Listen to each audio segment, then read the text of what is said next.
We're here with head women's basketball coach Peterson Abiad. Coach, can you give us your overall thoughts on today's win against Detroit? Well, it's a win, and we're always excited to get those. This was a hard-fought game for us. We dug ourselves into a big hole to start the game, down 15-2. Really couldn't get it going offensively. They threw some different defenses at us than what we've seen all year long.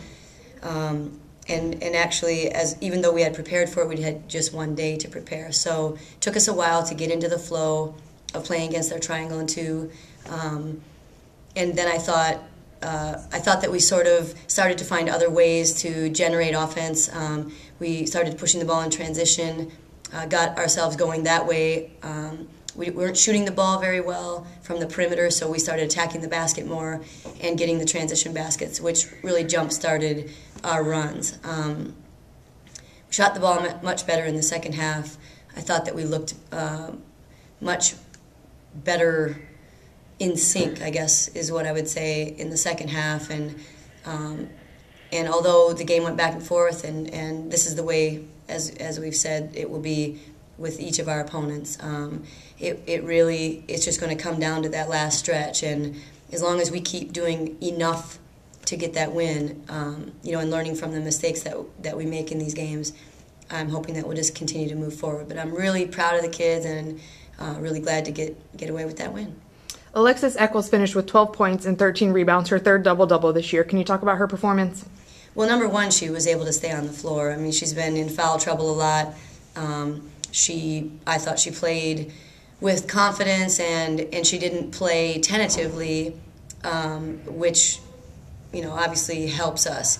I thought the last few games she was so concerned about being in foul trouble that's all she was had in her mind, and the foul trouble came and she hadn't produced anything. So this game, we just said concentrate on being a factor offensively and defensively. Don't worry about the fouling and try to put a whole game together. And when she's on the floor for us for 30 minutes, she's very good. She's going to produce those kind of numbers. She's one of the single best rebounders that we've had in our program, and she just has to be able to stay on the floor long enough to collect those rebounds. Really happy with her performance, and she also stepped up at the free throw line when we needed her to. Corey Coleman was perfect from the floor today, 7 for 7 from the field and 2 for 2 from three-point. Can you talk about her performance?